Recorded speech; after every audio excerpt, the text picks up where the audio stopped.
Okay, now move on to the next level of understanding the NX line and how it works with the ISLM model. Okay, so before we go into that, okay, let's just look at exactly how the NX curve moves by itself. Okay, so on top of this diagram over here, I've got my AE diagram, okay, my AE model, and just below, okay, I have NX line. Okay, so I derived my NX line here, and just to refresh with you, alright, this over here is the NX line in the AE model, and basically at this point over here, that is where NX equals to 0. Okay, when income increases, alright, we will import more because we know that imports are affected by income. It makes sense because with more money, I would definitely want to buy more from overseas. So as income increases, this is where I'm going to import more, and that is why my NX is going to be in the negative region. As you can see over here, this is the negative region of the y-axis or AE. So this is where NX will be negative, and on the left side it will be positive because with lesser income, I'll be importing less and I'll be exporting more. Okay, so at y0, that is where it is balanced. Okay, that is where my exports equals to my imports, and that gives us the NX equals to 0 line. That means my net exports is 0.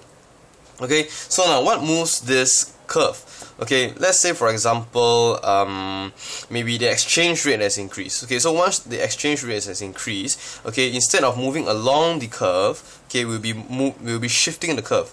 As you can see, when we talk about imports, it is an endogenous variable with y being the endogenous variable, okay, because once y changes, we just have to move along the curve. But once something like exchange rate changes, which is an exogenous variable, or the income of the trading partner of this country increases, we'll be moving the NX line because both the exchange rate and the income of the neighboring countries, okay, are not captured in this model over here. So now let's say for example, either the exchange rate, okay, decreases, which increases our exports, or the income of our main trading partner has increased. Okay, so this will increase our level of export. So what happens to my NX line? Okay, I'm referring to the one in the AE model. What happens to it is that it's going to shift upwards. Okay, so we may have something like this. Okay, and this is the new point, okay, where NX is going to be equal to 0. Okay, because this is the neutral point, right? So I'm going to bring that down, and there I have my new NX line. Okay, so this is exactly how the NX curve is going to move.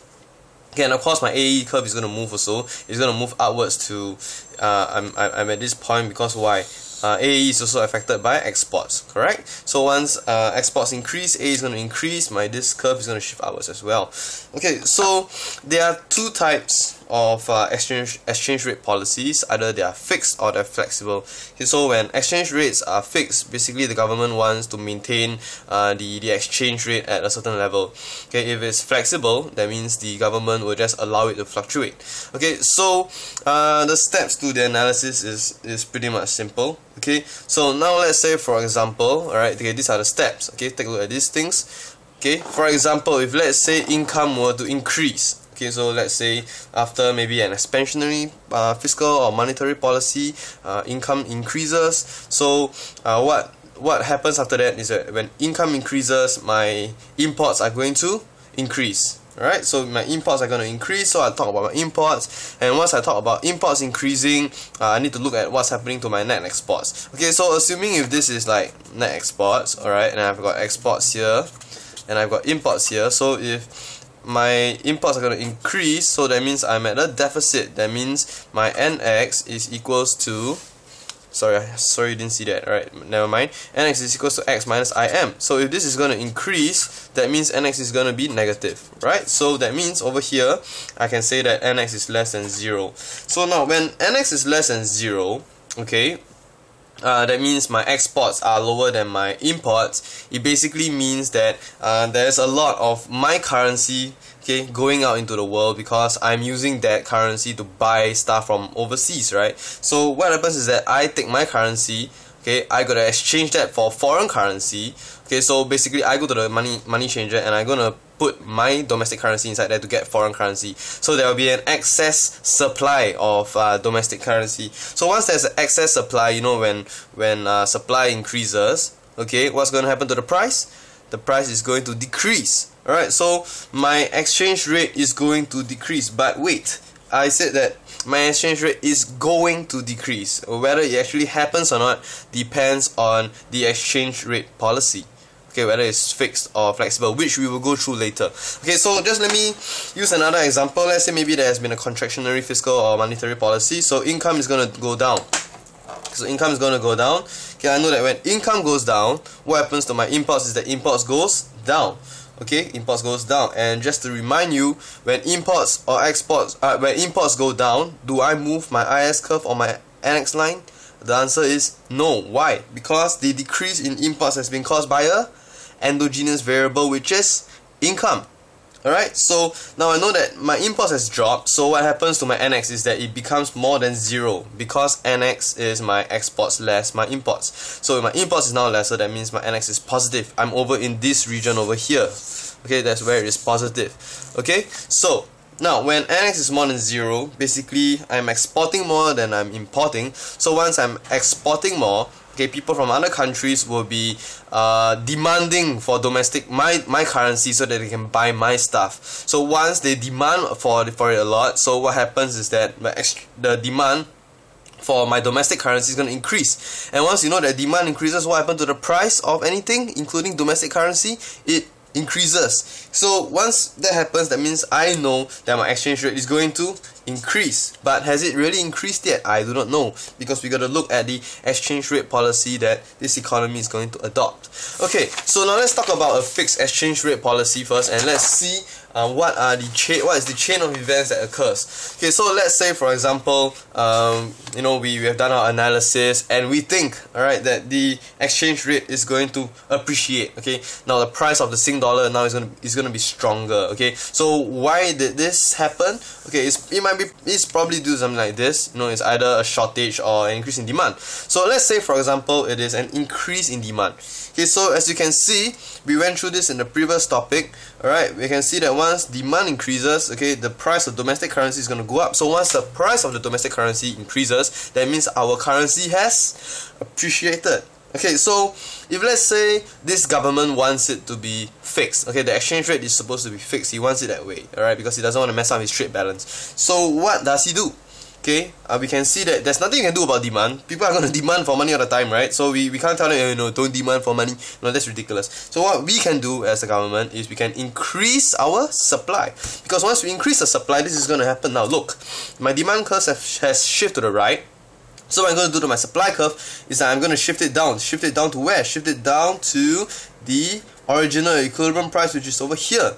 Okay, so basically I'm increasing the supply of domestic currency. And what does that sound like? Is increasing the money supply. Simple. Alright, so what happens is that the government now is going to increase the supply of domestic currency, which is also my own currency, which means that the island curve is going to shift down. Okay, so that is simply how a fixed exchange rate policy works. Okay, so just let me show you two examples. Okay, I'm going to start with expansionary fiscal policy first. Okay, so now I'm just going to draw my ISLM model with my NX line. Okay. Alright, so over here I have my IS, which is affected by government spending, taxes, and we knew now it's going to be real exchange rate is going to play a part too. Okay, we've got my LM curve over here, which is affected by money supply and prices. Okay, and I've got my NX line. Okay, so that's Y naught, and this is labeled as NX equals to 0. Okay, I'm going to put a knot there, and this is going to be affected by the real exchange rate. Okay, and over here at point A, okay, I have my equilibrium interest rates. Alright, so the initial equilibrium has been established. So what do we want now? We want an expansionary fiscal policy. So maybe government increase their spending. What's going to happen is that my IS curve is going to shift to the right, and that will be called IS1. And it was IS1 because government spending has increased to G1 and everything else has remained the same. Okay, so now my economy is going to be over here. Okay, now that's Y1 and this is point B. Okay, so now I know, going back to the same analysis steps, and I suggest that you copy this down. Okay, so just look at the brown parts. Okay, so I know that now income has increased. So I know that income is increased, that means my imports are going to increase, right? So once my imports are going to increase, I know that my net exports is going to be less than 0. I'm going to be in a trade deficit. Okay, so once I'm in a trade deficit, I know that my exchange rate is going to depreciate. Right, so once I know that my exchange rate is going to depreciate, okay, it was caused by an excess. Let me see. Okay, taking a look at this. Okay, it was caused by an excess supply. Okay, excess supply of domestic currency. Okay, because when we import more, okay, as you can see, we are importing more, so we put more domestic currency into the exchange, into the money markets. Okay, into the forex markets, so there's an excess supply of domestic currency. Okay, so what happens is that, okay, what the government is going to do is going to create a demand. Okay, so what the government is going to do is that the government is going to buy up. Okay, it's going to buy up domestic currency. Okay, so how does this happen? Basically, governments in their central banks, okay, they have got like a reserve of foreign currency. So what they do is that they take this foreign currency, they go to the forex market and they buy up their own what you call it, currency. Okay, so once I buy my own currency from the banks, okay, what's gonna happen is that it's gonna depreciate. It's gonna decrease my money supply. So once my money supply is gonna decrease, what happens is that my ISLM curve is gonna shift up. Okay, so what happens is essentially this: my ISLM curve is gonna shift up. Okay, and that's where I have got LM1, and my money supply has changed. Okay, so it's gonna be M1, and it's gonna be P0.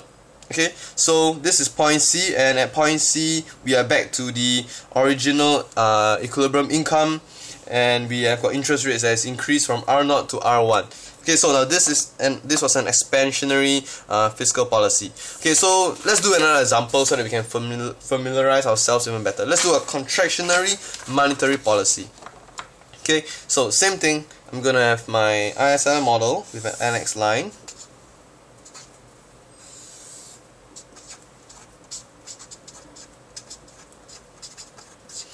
Okay, and that's my LM curve. Okay, and here's my NX line. Equilibrium output is at Y0, and this is NX equals 0, affected by real exchange rate, and my equilibrium interest rate is gonna be over here at R0. Okay, so let's say there's a contractionary monetary policy. We know that what happens is that my LM curve is gonna shift upwards, okay, because money supply has decreased. Okay, so this is gonna shift upwards, and I've got my LM1 over here, and that's M1 P0, right? Because money supply has changed, and from point A, sorry, I forgot to label that point A. Okay, and I'm gonna go up to my point B. Okay, and interest rates would be now at R1, and income would be now at Y1. Okay, so now as you can see, the story is going to be the same again. Okay, I'm going to go back to this over here, and I'm going to think about this. So now I know that my income has decreased. Okay, so once income has decreased, imports is going to decrease. Once imports decrease, my net exports is going to be more than 0, so I'm in a trade surplus. Once I'm in a trade surplus, I know that because I'm exporting a lot, okay, people are going to be demanding my currency. So once the demand for my currency is going to increase, my exchange rate is going to appreciate. Okay, my domestic currency is going to appreciate. Okay, so once I know that the demand for my current currency is going to appreciate, it's going to increase, so it's going to make the exchange rate appreciate. So what the government can do is to increase the supply such that it pushes down the equilibrium price. Okay, so when the government increases the money supply, okay, basically what it does is that it starts to buy up foreign currency from the forex market. So once I buy up the currency, so government buys currency, what they got to give in return is domestic currency. So essentially the money supply has actually increased. So what happens is that the LM curve is just simply going to shift back to point A. It's going to shift backwards here. Okay, so my point A is also going to be my point C, my R0 is also going to be my R2, my LM0 is also going to be my LM1, and the money supply now is my LM2, and my money supply now is going to be M2 P0. Okay, so as you can see, fixed exchange rates is actually much more straightforward. Okay, and now we're going to go on to the more challenging part, which is the flexible exchange rate. Okay, now for the flexible exchange rate, okay, we're going to be talking about a few scenarios. Alright, probably we'll talk about 3 scenarios. We'll talk about one fiscal policy, one monetary policy, and let's talk about a policy mix, shall we? Okay, so now let's say Okay, so now I'm the government. I'm going to conduct an expansionary monetary policy. Okay, expansionary monetary policy. Okay, so what happens is same thing. I'm going to set everything up. Okay, I'm going to go through this very slowly. Okay, so that we can all get the concept. Okay, so this is my IS curve.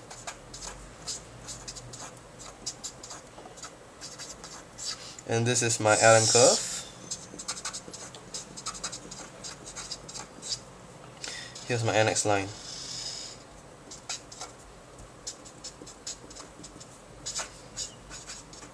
Okay, so we have an expansionary monetary policy. What's going to happen is that my LM curve is going to shift down first. Okay, so I'm going to shift my LM curve down. And there we go. We have got LM1. And that's M1 and that's P0. Okay, so we are now at point B. Just let me label up my points. Okay, so initially my interest rate level was at R0. Okay, and now what has happened is that interest rates has decreased to R1. Okay, and income has increased to Y1. Okay, so what happens now? Okay, let's do that whole analysis again. So I know that firstly my income has increased. Okay, so I know that my income has increased. What happens is that my imports are going to increase. Okay, so once my imports has increased, I know that my NX is going to be less than 0. And once I know that my NX is less than 0, okay, my exchange rate is going to depreciate. Okay, and this was I know this through drawing that demand and supply curve for my domestic currency. Okay, so I know that my exchange rate is going to decrease. So now essentially a few things are going to happen. Once my exchange rate decreases, what happens to my exports? My exports become more attractive. Why? Because now, for example, if let's say I'm trading between Singapore and Malaysia, okay, and the Sing dollar has dropped, so that means it takes lesser Malaysian dollars to buy one Sing dollar. So when it takes lesser Malaysian dollars to buy one Sing dollar, that means my goods are now cheaper. So people will want to buy more from me now because I'm relatively cheaper now. Okay, so what happens is that my exports is going to increase. So when my exports are going to increase, I know that my IS curve is going to shift right. Okay, so let's say that again. I know that my exports are going to increase. Okay, so my IS is going to shift to the right. Okay, and I also know that my exchange rate has depreciated. Okay, so I know that it's going to increase my net export, so my NX is going to shift right as well. Okay, and I know that when my I is going to shift right, okay, and my income is going to increase. Okay, so that means my imports will decrease as well. Okay, but that's not important. Okay, so now I know that my IS is going to shift to the right and my NX is going to shift to the right. So basically what happens is that since this line and this line is going to shift to the right, that's where our new equilibrium is going to be. Okay, how do I know that? Okay, because initially imports increased. So in order to make my NX back to 0, I need to increase my exports. Okay, so that is the whole logic to this story. Okay, so I'm going to show you what's going to happen. I know that my IS is going to shift to the right, so I'm going to shift to the right here. Okay, so that's IS1. Okay, and everything else remain the same. Exchange rate has changed. Okay, and NX is going to shift here. Okay, and that's point C. Okay, and that's Y2, and my equilibrium interest rates is now at R2. Okay, so that is the movement for the NX line and the IS curve and everything in a case where there is a flexible exchange rate. Now, you may be wondering, well, can I just bring point C up higher, you know, such that my interest rates R2 now become bigger than R0? Well, the answer is no. Now, the reason is because, you know, if we increase our income too much, basically what's going to happen is going to screw things up because my imports are going to increase, and then my economy is going to be in a trade deficit, and then after that, everything's going to screw up and you've got to do everything again. Another reason, okay, which you can use to prove mathematically, I mean, you can write down the previous reason as to why my point C isn't higher. I mean, you have to write this down in your exam when you're talking about it. Okay, so another reason is because of this. Remember this equation over here? My investments is equal to my savings plus my T minus G minus NX. This is my capital formation equation. I know that this is not in the picture, so I can just remove this away because there was no expansionary policy, fiscal policy or whatsoever. I know that savings increased because income has increased, right? So now at point B, we were at a trade deficit, right? So this was a negative. So a negative multiplied by a negative gives you a positive, right? So when there was an increase in this negative, basically this whole thing here, okay, is gonna be increasing. Okay, so it becomes a plus. A negative and a negative is a plus. So this whole thing is a plus. So on the right side of this equation, okay, is going to increase. So if the right side of this equation is going to increase, I know that my investments have to increase as well. So how do I increase investments? Is by reducing the interest rates, right? So the investment is a function of interest. So basically, if I know that I have to increase my investments by decreasing my interest rates, that means my new equilibrium interest rates cannot be higher than R0, because if it's higher than R0, that means my investment will drop, and then this equation doesn't make sense anymore. So my interest rates has to fall, and that is why it is at point C and not anymore higher. Okay, so now that's a expansionary monetary policy, when an economy is running a flexible exchange rate system. Okay, so now let's move on to talk about a contractionary fiscal policy. Alright, so this one is slightly easier. Okay, I think you guys will like this. Okay, so there we go. We have got my IS curve over here. I really recommend you guys to draw huge diagrams, because once you draw really huge diagrams, it becomes easier to see, and it's clearer, not only for you but also for the examiner. So what I actually did for my exams is that, like, for example, when we talk about market structures and I had to draw like 4 graphs, instead of like, for example, if this were like the booklet, right? Okay, I would draw like my 4 graphs across 2 pages, so it becomes huge and it becomes very clear. Okay, so now I got my ISLM model. Okay, I'm just gonna add my NX line over here. Okay, so I got point A, I got Y0, and equilibrium interest rates is R0. Okay, so expansionary monetary policy, we know the drills. So IS is going to shift right. Was I supposed to do expansionary or contractionary? Oh, sorry, it was a contractionary fiscal policy, because I want to show you how it goes the other way around. Okay, so let's talk about contractionary monetary policy. Okay, so what happens is that my IS curve is going to shift to the left side. Okay, and this is going to be IS1, G1, T0, and yeah. Okay, so this is point B, and just a reminder, you have to explain how the economy got from point A to point B. Okay, this was in our previous few videos. You can go check it out. Basically, the economy moved from here. The economy moved from here to here to here. Okay, and that's your crowding in or your crowding out effect. Okay, so make sure you are well versed with that. Okay, so my new equilibrium interest rates is over at R1. Okay, alright. So now let's do the normal thing again. Here, okay, I know that my income has decreased. Okay, so look at the blue part over here. My income has decreased. So once my income has decreased, my imports are going to decrease as well. So once my imports decrease, okay, my NX is going to be more than 0. I'm going to be in a trade surplus. You can see how easy this has become. I just got to establish this, and after that my analysis becomes very straightforward. Okay, so now I know that I'm in a trade surplus, and then what happens is that my exchange rate is going to appreciate. Okay, so once my exchange rate is going to appreciate, a few things are going to happen. My exports are going to be less attractive, because the foreigners will have to pay more to buy one of my currency.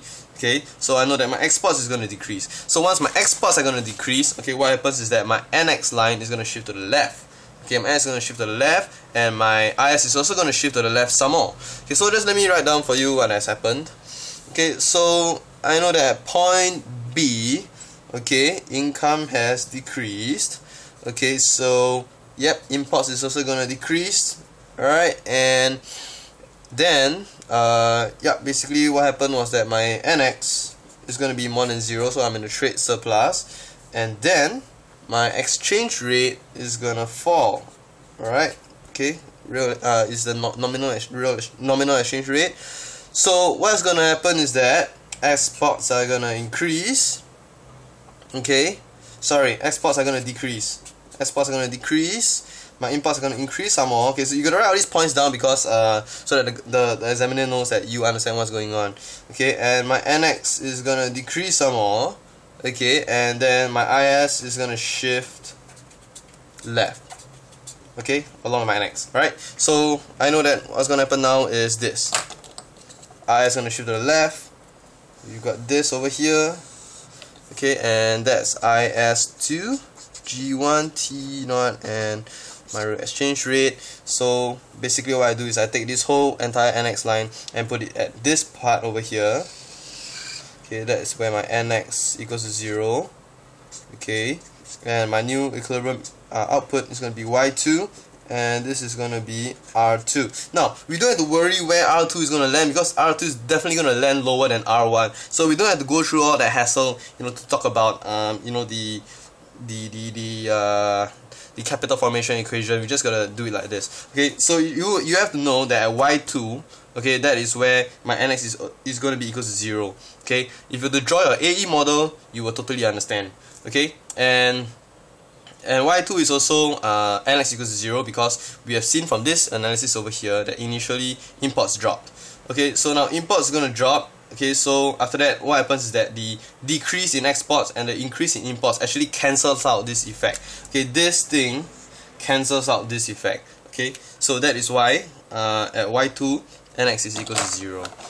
Alright, moving on to the last example. Okay, now this video is starting to get pretty lengthy. Okay, so let's just get it done, shall we? Alright, so now we have a policy mix. Okay, so do you want an expansionary or a contractionary? Okay, I think we'll do expansionary. Alright, so now we've got this. That's Y. That's R. Okay, and I've got my IS curve over here.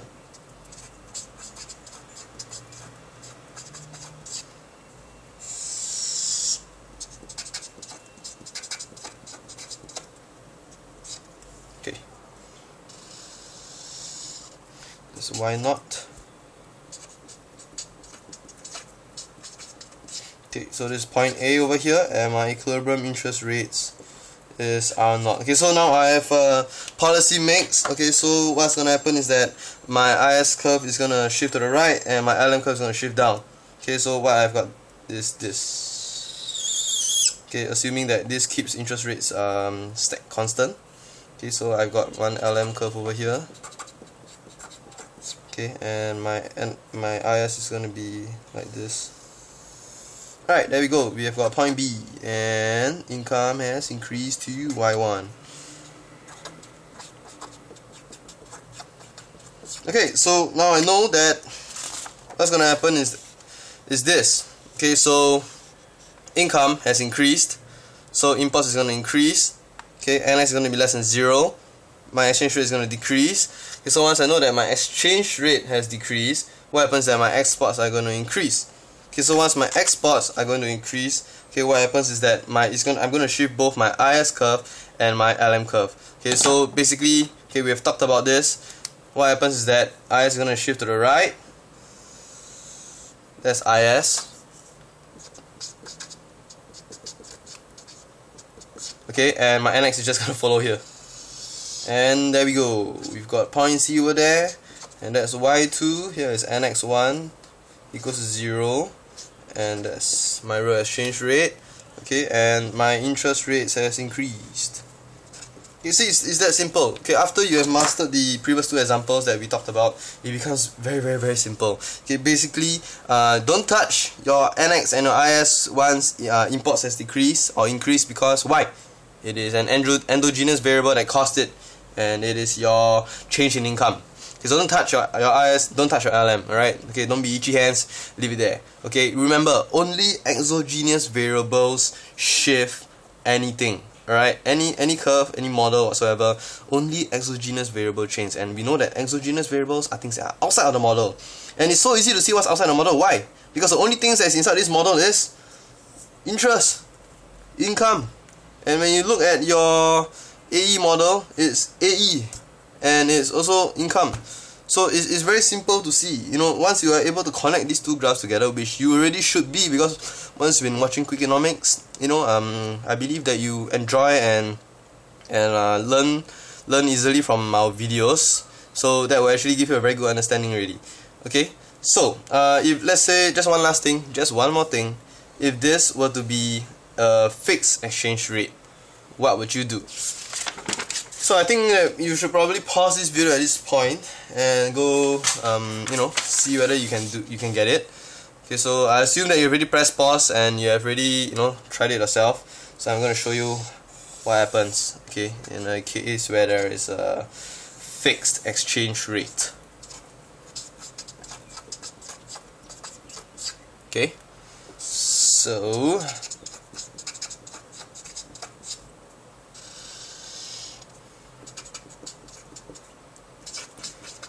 okay, that's point A and my equilibrium interest rate is at R0. Okay, so now I have a policy mix. Alright, okay, let's talk about contractionary, okay? Let's be more flexible. Okay, so I got a contractionary monetary policy mix, so my eyes is gonna shift to the left. Over here, that's IS1, G1, P0, E0. Okay, and then LM is also gonna shift to the left side, shift up, sorry. Okay, that's LM1, M1, P0. Okay, so over here, what happened is that income has dropped. So now we move back to this again. Okay, so I hope that you did copy this down. Okay, so income has dropped. I know that imports are gonna drop as well. So that gives me a trade surplus. So once I got a trade surplus, I know that my exchange rate is gonna appreciate. So once my exchange rate appreciates, okay, it was due to a excess demand for domestic currency. What happens to push down the equilibrium price? The government is gonna increase the supply of domestic currency. And how do they do that? They take their foreign reserves to they sell their domestic currency into the forex market. Okay, they basically put it in there, right, by selling their domestic currency. Okay, and then what happens is that the LM curve is going to shift down. Okay, so what happens now is that the LM curve is going to shift down. So it's going to shift down to a point where NX is equals to 0. So this is not going to move because exchange rate didn't change. So what happens is that the bugger actually came here. Okay, so that is where my new NX line is. So this is this is point B and this is my point C. Alright, so that's my LM2 M2 P0. Okay, see, easy. Alright, so now I hope you enjoyed the video. And yeah, there'll be more coming up. There'll be more about the paradox of thrift. There'll be more on we'll be going back to the closed economy, you know, talking about money supply. Alright, so stay tuned and thank you very much for watching.